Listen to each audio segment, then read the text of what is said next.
أعوذ بالله من الشيطان الرجيم بسم الله الرحمن الرحيم وأنكحوا الأيام منكم نکاحونه وکړئ بې نکاحو له په تاسو کې والصالحین من عبادکم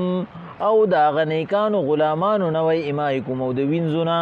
ان یکونوا فقراء یعنیهم الله من فضله کچری دی غریبانانی الله پاک به په خپل رحم سره مالدار کی والله الله واسع علیم فراخی کوونکی دی او پوهه دی وليستعفف الذين لا يجدون نکاحا او ځان دې وساتي په حیا کې هغه کسان چې تابع نشته د نکاح کولو حتی یونیهم الله من فضله تر دې چې الله یې قابل کی په خپل فضل سره والذین وهغه کسان یبتغون الکتاب چې هغې طلب کوي د مکاتبت مما ملکت ایمانکم هغه چې ستاسو غلامان دي فکاتبوهم لیکل ورسره وکړئ ان علمتم فیهم خیرا کچرې تاسو یې قابل ګڼئ وآتوهم من مال الله الذي آتاكم او ای مؤمنانو په دې زکاتم وکړئ ولا تکرهوا فتياتكم على البغاء او خپلې وینځې په زنا مه مجبوروئ ان اردنا تحسنا کچرې دی په خپله خواهشي چې ځان په حیا کې وساتي لتبتغوا عرض الحیات الدنیا د دې په ذریعه باندې به تاسو حاصلوئ لږ غونته مال د دنیا ومن یکرههن او په هغه چا باندې چې زبردستي وشوه د پاره د بدکارۍ فإن الله بشک الله من بعد اکراههن پس د زبردستۍ نه غفور رحیم بخونکی او رحم کوونکی دی پس د هغې نه چې الله پاک په معاشره کې د ګناهونو د مخنیوي دپاره د سزاګانو حدونو اصول او قانون جوړ کو بیا د هغې سدباب مو کو چې په څه طریقه به منې کوې اوس الله پاک د هغې د اخري دروازې د بندولو دپاره د نکاح خبره کوي چې دا به هغې بندېږي چې تاسو نکاح باندې خلکو له ترغیب ورکې نو الله پاک وی پیغمبر علیهم الصلاۃ والسلام مؤمنانو ته وایا چې وانکحوا الایام منکم ایم دا چې کم دینو هغه کس ته وی او هغه کسې ته وی چې هغې اړو د سره نکاح کړي نه هغه کس ته هم وی چې طلاق شده او هغه کس ته هم وي چې د هغې خاوند یا ښځه هغه مړی بس خو چې بې نکاحي نو بې نکاح مه پرېږدی الله پاک وایي دوی له نکاحونه وکړئ والصالحین من عبادکم و امایکم او خپل هغه نیکان غلامان او وینځه هم په نکاح باندې ورکړئ ان یکونوا فقراء یغنیهم الله من فضله کچرې تاسو غریبانان یې الله پاک به په خپل فضل رحم سره قابل کی والله واسع علیم الله فراخي کوونکی دی او پوهه دی دین اسلام د نکاح دپاره شپږ شرطونه هغه مقرري په هغې کې د ټولو نه لوی هغه 3 شرط دي هغه شرطونه چې هغه د نکاح دپاره ضروري دي هغه 3 شرط دي یو دی دا کس چې دی نکاح کوي دی په جیب باندې مضبوطي د نان نفقې طاقت دی لرلی شي او د نان نفقې طاقت یوازې د ښځې نه سوچ به دی د بچو کوي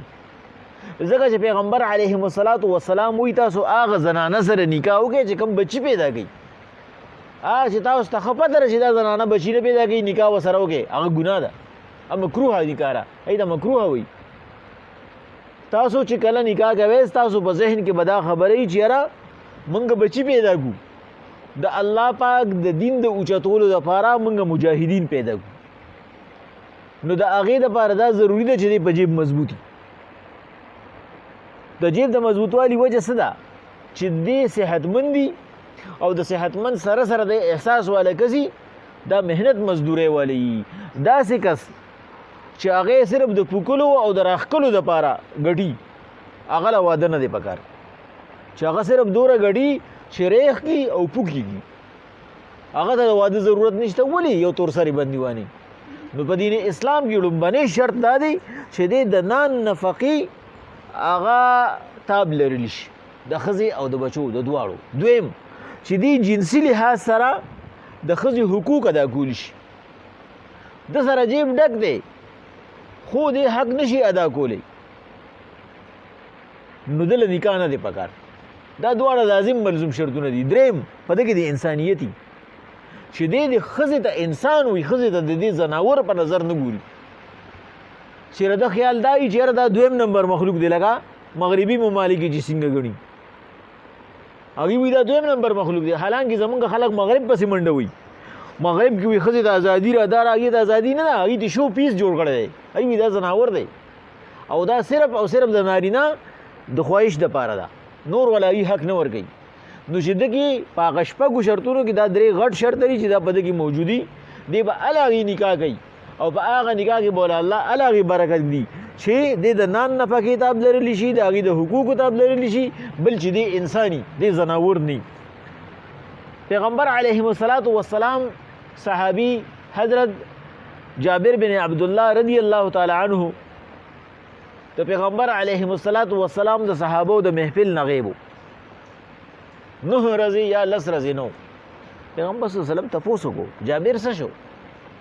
چا ورته ووایي جابر رضی الله تعالی عنه نکاح کړې ده، واده یې کړی دی. پیغمبر صلی الله علیه وسلم وی را حاضر یې کړې رای وستو. پیغمبر صلی الله علیه وسلم ورته وی ولې دوره موده ولې نه وي؟ ورته وی حضور لاول نه د نکاح لوازماتو بیا چې کوم دینو د نکاح کولو نه پس د هغې ضروریاتو بس په دې لیټ شوم. پیغمبر صلی الله علیه وسلم ورته وی واده دې څنګه زنانه سره کړی دی؟ وی پیغمبر صلی الله علیه وسلم زما نه مشره ده. پیغمبر صلی الله علیه وسلم ورته وی ولې دې داسې کس سره واده نه کوو چې تاسو یو بل سره لوبې کولی؟ یعنی مقصد یې څه و؟ ولې د خپل همزولي سره یا ولې د ځان نه د کشرې سره واده نه کوو؟ چې ځان نه د مشره وکړه نو خو د هغې مثال د هغه عالمې یا فاضل دی چې هغې 2-3 تور ټکي ویلي او چې ستا کور ته راشي نو په ځای د دې چې هغه د خاوند عزت وکړي او ورته وایي تا څه ویلي دي؟ ته په څه پوهېږې؟ ته چې د حدیثو ته ناست دي، ته چې د قرآن ته ناست دي. په دې وجه زمونږ یو شیخ الحدیثو هغه به وي چې واده کوې جاهله ښځه کوې چې هغه انپړی چې هغې له قرآن هم نه ورځي، هغه به ستا په حق باندې پوهېږي، هغه به ستا حق ادا کوي، هغې ته به پتې چې دا زما خاوند دی، د ده په ما باندې دومره حق دی. او یې ښځه چې تور ټکي ووایي بس هغه میډم شي، بیا هغه بیا ستا حق نشي ادا کولی، هغه د عالم او فاضل یي که نه. نو پیغمبر علیهم الصلاة والسلام ورته ووایي همزولي سره به دې واده کړی، مشرې سره به دې نه کوو. هغه مشره هغه به ستا خیال ونه ساتلی شي،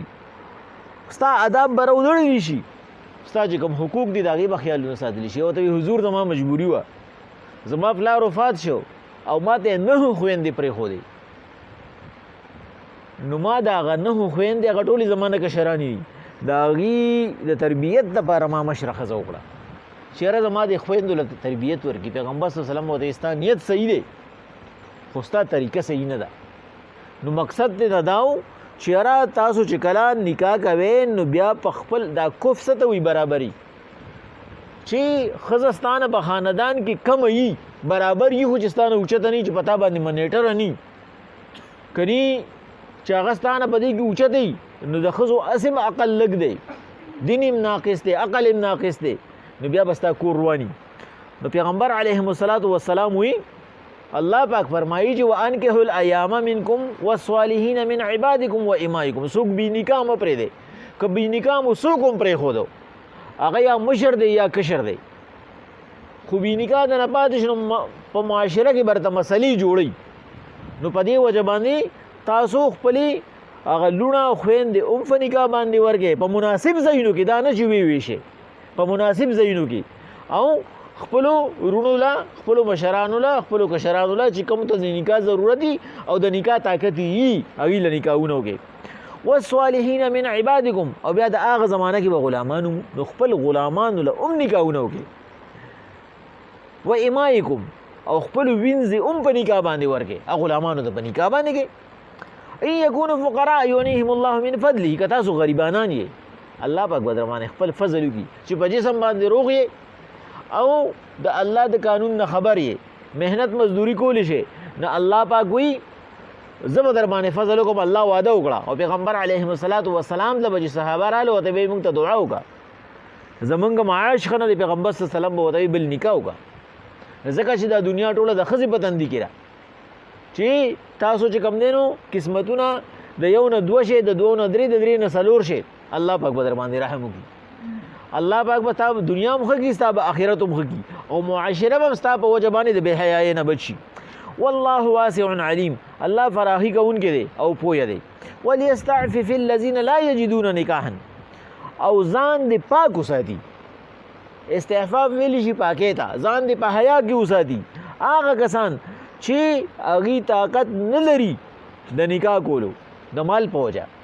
هغې نورې مسلې نشته لیکن هغې مالي لحاظ سره کمزوري دي، هغې د نان نفقې تاب نشي لرلی، نو پیغمبر صلی الله علیه وسلم وایي هغې دې روجي ونیسي. د هغې دپاره د حیا طریقه دا ده چې هغې دې روجي ونیسي. د دې روجو په وجه باندې به الله پاک په هغې باندې دوه رحم وکړي. یو خدا چې هغې به د بې حیایۍ نه بچ شي، او دویم دا چې الله پاک به هغې په دنیا او په آخرت کې خوشحالۍ نصیب کړي. الله پاک یې وعده وکړه، د پیغمبر علیه الصلاۃ والسلام حدیث مبارکه دی، حتی یغنیهم الله من فضله، تر دې چې الله پاک په خپل فضل وکړي. او یعنی دین اسلام دومره د امن او دومره د انسانیت او د حقوقو دین دی. ګورې ښځې له ټولو نه سوا حقوق هغه دین اسلام ورکړي دي چې تر هغې پورې یو ښځه مه بندیوانه وه تر څو پورې چې ته د هغې د نان نفقې تاب نشي لرلی. والذین، او هغه کسان یعنی هغه غلامان، یبتغون الکتابه چې هغې تاسو سره مکاتبت کول غواړي، مما ملکت ایمانکم چې ستاسو نوکران دي، نو فکاتبوهم هغې سره مکاتبت وکړئ. ان علمتم فیهم خیرا، که تاسو پکې خیر محسوسوئ. غلامانو دپاره پخوا چونکې دین اسلام غلامان ختمول، په دې وجه باندې هغې ته بیبانۍ کتې چې په چا باندې به کفاره واوړي د ام به غلام آزاد کا، چې چا به زکات ورکو ام به ودی په دې زکات کې غلام آزاد کا، په خیرات کې غلام آزاد کا، چې غلامان ختم شي، انسانان ټول آزاد دي، دا غلامان ځان له نسل نه دی. نو دین اسلام دا یو اصول وضع کړو چې یو سړی د غلام دی او هغه خپل مالک ته وایي زه سره سټامپ لیکم، زما قیمت ولګوه او ماله لغون ته مهلت راکړه، زه به محنت مزدوري کوم، تاله به پیسې درکړم، ته به ما آزاد کړي. نو دین اسلام انسان د دې پابند کو چې د سره وکړه مکاتبت، ځکه چې انسان دې الله پاک آزاد پیدا کړی دی، نو کدی ازادي غواړي خو کله څه وخت کې ان علمتم فیهم خیرا، کچری تاسو یې قابل د ازادۍ ګڼئ. اوس هغه داسې دی چې په خپله په نشو تماشو پروت دی، یا هغه د مزدورۍ قابل نه دی، یا هغه اوس مزدوري نشي کولی، بوډا دی، هغه صرف ستانه ځان خلاصول غواړي. نه، داسې سړی نه چې تاسو ته پته چې دا سړی دی به چې کوم دی نو محنت مزدوري وکړي او واقعي دی به د معاشرې یو ښه دغه جوړ شي، سټیزن جوړ شي، یو ښه شهري به ترېنه جوړ شي او دی به زما پیسې خلاصې کړي. نو هغه پرې دغه سره مکاتبت وکړه. وآتوهم من مال الله الذي آتاکم، ای مؤمنانو هغه له د هغه مال نه ورکړه چې الله تاسو له درکړي دي. یعنې دغه خپل مالک په هغه زکات نشي کولی چې د مالک یې زکات ایستری او هغه له ورکړي، ځکه چې خو د ځان دپاره وکړو چې بھائی ما 1 لک روپۍ زکات ایستری دا 1 لک والا او هغې والا واپس ورکړي، نو خو هغه فایده چاته فایده ونه وته. په دې وجه باندې د خپل مالک زکات پې نه کېږي چې بل کس زکات ورکوي هغه پې کېږي چې بھائی د زکات پیسې تاسو بل ځای له ورکوئ، بل چا له ورکوئ، د غلام له ورکوئ چې دې پې ځان خلاص کړي، دې پې ځان آزاد کړي. ولا تکرهوا فتیاتکم علی البغاء، او تاسو وینځئ هغه زنا ته مه مجبوره کوئ. دا طریقه راایستې وه عبدالله ابن ابی چې دا منافق و، چې دا لومبۍ پیره باندې دا هیره منډۍ او چکلې هغه جوړې کړې وې، د وینځو نه به هغې باندې به پیسې اخیستې، په زوره به یې زنا کوله. دا د هغه د تجارت یو طریقه وه. ان اردنا تحسنا، که چېرې د هغې په خپله هم خواهي شي چې یاره هغې پاکې پاتې شي، لتبتغوا عرض الحیات الدنیا، تاسو به په هغې زور لګوئ د زنا چې صرف پیسې پې وګټئ. ومن یکرههن، او په چا چې اکراه وشوه، یعنی په چا چې زبردستي وشوه، زنا بالجبر ورسره وشوه، نو فإن الله من بعد اکراههن غفور رحیم. الله پس د دې زبردستۍ نه پای باندې بخون کې مهربان دی. که هغوی ځان د ګناه نه بچ کول غواړي نو که په زوره باندې هغوی چا مجبوره کړې نو په آخرت کې الله پاک د هغوی ګرفت نه کوي. الله پاک د هغوی په بدل کې چې هغوی سره څوک ظلم کوي الله به هغوی له سزا ورکوي. بسم الله الرحمن الرحیم. وانکحوا الایام منکم،